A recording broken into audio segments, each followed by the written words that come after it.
सभी का बहुत बहुत स्वागत है आपके अपने favourite YouTube channel study more by Saurabh में। दोस्तों, आज आपको हमारे इस वीडियो में मिलने वाला है यूपी पॉलिटेक्निक एंट्रेंस एग्जाम के लिए 20 महत्वपूर्ण प्रश्न। देखिए दोस्तों, आज हम आपको जो ये 20 महत्वपूर्ण मोस्ट इंपॉर्टेंट क्वेश्चंस बताने जा रहे हैं, इनमें लगभग हर बार के एग्जाम में 5 से 10 क्वेश्चन या तो इसमें से कोई क्वेश्चन रिपीट होता है या फिर उन्हीं पर बेस्ड क्वेश्चन होता है। तो आपको कुछ नहीं करना, आपको वीडियो पूरा स्टार्टिंग से लेकर के लास्ट तक देखना है और हमारे चैनल को सब्सक्राइब कर देना है, क्योंकि 12 तारीख को 12 सितंबर को जिस दिन आपका ग्रुप ए का एग्जामिनेशन होने वाला है, उस दिन अगर आपको सबसे पहले आंसर की चाहिए, आपका 12 बजे एग्जाम छूटता है, तो आपको 1 बजे मतलब सबसे पहले आंसर की अगर प्राप्त करनी है तो आपको हमारे चैनल से जरूर जुड़ना होगा, क्योंकि हमारे चैनल पे आपको 12 सितंबर को सबसे पहले और सबसे बेहतरीन सबसे सटीक आंसर की मिलने वाली है। तो फटाक से चैनल को सब्सक्राइब कर लीजिए। देखिए दोस्तों, आज हम आपको ये जो बताने जा रहे हैं ये क्वेश्चंस, इन क्वेश्चंस में हम जितने क्वेश्चन बताएंगे आप देखिएगा क्वेश्चन को पूरे ध्यानपूर्वक, लेकिन आप ये भी साथ साथ देखिएगा कि इसमें से कितने क्वेश्चन आपको आते हैं। मान लीजिए आपको 5 क्वेश्चन अच्छे लगे हों या आपको 5 क्वेश्चन आपको लग रहा हो कि हाँ ये एग्जाम में आ सकता है, तो आप कमेंट करिएगा, या फिर आपको जितने क्वेश्चन आ रहे हों उन क्वेश्चनों का नंबर आप हमें कमेंट करिएगा, साथ ही साथ अपना नेम भी आप कमेंट करेंगे। जब आप अपना नेम और वो क्वेश्चन भेजेंगे कि आपने कितने क्वेश्चन अटेम्प्ट किए हैं या आपको कितने क्वेश्चन हमारे पसंद आए हैं, तब हम अपने अगले वीडियो में आपका नाम लेंगे और बताएंगे कि हाँ आपके कितने क्वेश्चन सही होने वाले हैं। तो अगले वीडियो में हम अपना नाम सुनने के लिए फटाक से कमेंट करिएगा, चैनल को सब्सक्राइब करिएगा, अपने दोस्तों में शेयर करिएगा। तो कमेंट में आपको अपना नाम कमेंट करना है, ये भी हम आपको बता दें। देखिए दोस्तों, हमने एक अपना व्हाट्सएप ग्रुप भी बना रखा है जिसमें कि आप जुड़ सकते हैं और डायरेक्ट अपने कोई भी क्वेश्चन हमारे पास तक पहुँचा सकते हैं। तो देखिए, सबसे पहला क्वेश्चन ये मोस्ट इंपॉर्टेंट क्वेश्चन होता है। ये क्वेश्चन बहुत बार देखा गया है कि एग्जाम में रिपीट होता है। 15 मीटर लंबाई 12 मीटर चौड़ाई के एक कमरे के चारों ओर एक 90 वर्ग मीटर क्षेत्रफल का बरामदा है। बरामदे की चौड़ाई होगी 1.5 मीटर। इस तरह से आप इन क्वेश्चनों को देख लीजिए और समझ लीजिएगा, लगा लीजिएगा। फिर अगला आपका आता है क्वेश्चन, यदि tan a बराबर 1/√3 और tan b बराबर √3, तो cos a cos b minus sine a sine b का आपको मान ज्ञात करना है। इसका मान होगा 0।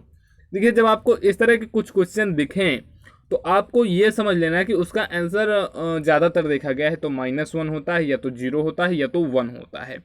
ठीक है। उसके बाद आपका अगला क्वेश्चन आता है, cos 5 अंश इंटू cos 10 अंश इंटू cos 15 अंश डॉट डॉट डॉट cos 100 अंश का मान आपको ज्ञात करना है। तो इसका मान होता है 0। और अब ये यहाँ पर 0 क्यों होगा? क्योंकि यहाँ पे बीच में cos 90 अंश आता है और cos 95 अंश आता है, तो cos 90 अंश का मान 0 होता है। 0 में आप किसी भी संख्या से गुणा करेंगे तो वो 0 ही होता है, इसलिए इसका आंसर 0 हो जाता है। तो ये सब इंपॉर्टेंट क्वेश्चन हैं। आपको जो भी क्वेश्चन अच्छा लग रहा हो या आपको जो क्वेश्चन पहले से आ रहा हो, आप कमेंट अपने नाम के साथ जरूर करिएगा। तो उसके बाद आपका अगला क्वेश्चन आता है, यदि त्रिभुज ABC में AB बराबर 8 सेंटीमीटर, BC बराबर 15 सेंटीमीटर और AC बराबर 17 सेंटीमीटर है, तो सबसे बड़ा कौन होगा? तो इस क्वेश्चन को सॉल्व करने के लिए सबसे पहले आपको त्रिभुज ABC बनाना है। फिर आपको यहाँ पे वैल्यू रख देनी। जब आप मान रखेंगे तो इसका और इसका वर्ग जो होगा वो मतलब AB का स्क्वायर प्लस BC का स्क्वायर जो होगा वो AC के स्क्वायर के बराबर होगा, और ऐसी कंडीशन केवल समकोण त्रिभुज में होती है, इसलिए इसका सबसे बड़ा कोण 90 अंश हो जाएगा। त्रिभुज की तीनों माध्यिकाएं जिस बिंदु पर मिलती हैं वह त्रिभुज का कहलाता है, केंद्रक कहलाता है। ये सब इंपॉर्टेंट क्वेश्चंस हैं। ये क्वेश्चन रिपीट होते रहते हैं या फिर इसी क्वेश्चन पर बेस्ड आपको कुछ ना कुछ मिल सकता है। दो व्यंजकों A तथा B का मासा H, तो व्यंजकों A प्लस B तथा A माइनस B का मासा होगा H ही होगा। ठीक है। उसके बाद आपका अगला है द्विघात समीकरण mx² प्लस 3x प्लस 2 बराबर 0 में x के मान 2 या -1/2 में से किसी एक के लिए m का मान आपको ज्ञात करना है। तो m का मान होगा -2। ठीक है। आप इसे सॉल्व कर लीजिएगा। कहीं भी प्रॉब्लम होती है तो हमें व्हाट्सएप ग्रुप में हमारे कमेंट करके हमसे पूछ सकते हैं, या फिर आप हमें डायरेक्ट कॉन्टेक्ट कर सकते हैं। यदि P2 = 0 तो Px का एक गुणनखंड होगा x-2। चूँकि ये जब 2 है इधर तो ये 0 के उस तरफ जाएगा तो माइनस में हो जाता है, इसलिए x-2 हो जाता है।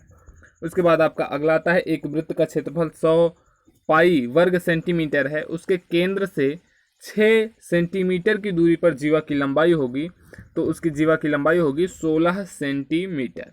उसके बाद आपका अगला और ये महत्वपूर्ण क्वेश्चन है। ये क्वेश्चन इसी पर बेस्ड है, तो यही क्वेश्चन, ये ज़्यादातर यही देखा गया है कि यही क्वेश्चन रिपीट हो जाता है।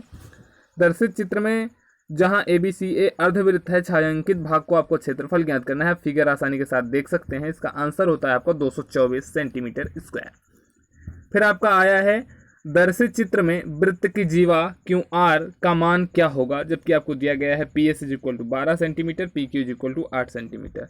तो इसका करेक्ट आंसर होता है आपका 10 सेंटीमीटर। ये क्वेश्चन हमने इसके पहले भी सॉल्व करके बता दिया है अपने वीडियोज में। आप हमारे वीडियोज में जाएंगे तो आपको इस क्वेश्चन का सॉल्वेशन मिल जाएगा। फिर आपका अगला क्वेश्चन आता है, किसी समांतर चतुर्भुज के विकर्ण समान लंबाई के और परस्पर लंब हों तो वह वर्ग होता है। ठीक है, तो इस तरह से आप ध्यान दे दीजिए। फिर ये यहाँ से स्टार्ट होता है फिजिक्स का पोर्शन, फिजिक्स और केमिस्ट्री।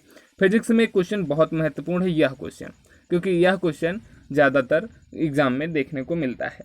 यदि वायु के सापेक्ष कांच का अपवर्तनांक 1.5 है तो कांच के सापेक्ष वायु का अपवर्तनांक आपको इसमें बताना है क्या होगा। तो इसका करेक्ट आंसर होता है 2/3। क्यों 2/3 होता है? क्योंकि वायु के सापेक्ष कांच का अपवर्तनांक 3/2 रहेगा। 1.5 को आप 3/2 लिख सकते हैं, तो कांच के सापेक्ष वायु का अपवर्तनांक 1/, हो जाता है, तो 2/3 हो जाएगा। उसके बाद आपका अगला आता है, वेग परिवर्तन की दर को आप क्या कहते हैं? त्वरण कहते हैं। वेग त्वरण A इज इक्वल टू क्या होता है? V1 - V2/T। किस रंग में प्रकीर्णन सबसे अधिक होता है? बैगनी रंग में प्रकीर्णन सबसे अधिक होता है, और इसके साथ ही साथ लाल रंग में प्रकीर्णन सबसे कम होता है। +4D क्षमता वाले लेंस की फोकस दूरी क्या होगी? +0.25 मीटर। ये कहाँ से आता है? ये आता है 1/4 करने पर। अवतल लेंस में बने प्रतिबिंब का आवर्धन सदियों 1 से कम होता है। बल का SI मात्रक, आप बल पहले लिख लीजिए, बल F is equal to M × A का मात्रक आप रख दीजिए, M का मात्रक रख दीजिए, ये आपका आ जाएगा किलोग्राम मीटर पर सेकेंड स्क्वायर। ठीक है, तो इसमें करेक्ट आंसर हो जाएगा आपका ऑप्शन नंबर A। ये सब क्वेश्चन इंपॉर्टेंट है। यहाँ से है आपका केमिस्ट्री के इंपॉर्टेंट क्वेश्चन आप देख लीजिए, क्योंकि केमिस्ट्री में बहुत ज़्यादा चेंजिंग नहीं होती है। सल्फर डाइऑक्साइड क्लोरीन से अभिक्रिया करके क्या बनाता है? तो जब सल्फर डाइऑक्साइड क्लोरीन से अभिक्रिया करता है तो वो SO2Cl2 बनाता है।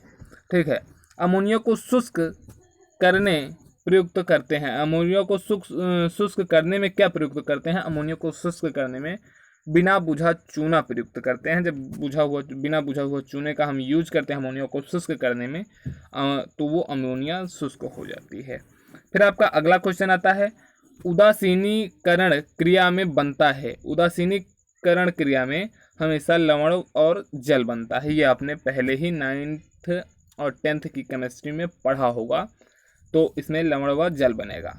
फिटकरी का सूत्र होता है। देखिए, फिटकरी का सूत्र बहुत बार एग्जाम में आपसे पूछा जाता है, बहुत बार पूछा गया है फिटकरी का सूत्र। तो केवल आपको रट लेना है फिटकरी का सूत्र बस। K2SO4 × Al2SO4 की होल थ्राइस × 24H2O, यही होता है आपका फिटकरी का सूत्र। फिर आपका अगला आता है, आधुनिक आवर्ती वर्गीकरण का आधार क्या है? तो देखिए, आधुनिक जो आवर्तीकरण किया गया है उसका आधार परमाणु क्रमांक है। निम्नलिखित के साथ लिथियम विकर्ण संबंध किससे दर्शाता है?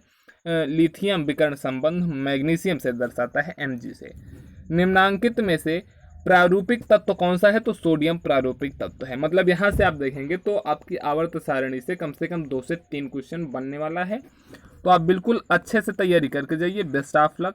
अभी हम आपको आगे भी इसी तरह के मोस्ट इंपॉर्टेंट क्वेश्चंस की सीरीज देते रहेंगे। आप बस उसे देखते रहिए। इसके पहले भी हमने एक इंपॉर्टेंट क्वेश्चंस की सीरीज आपको अवेलेबल करवाई है। आप उसे देखना चाहते हो तो वीडियो में चले जाइए, आपको मिल जाएगा।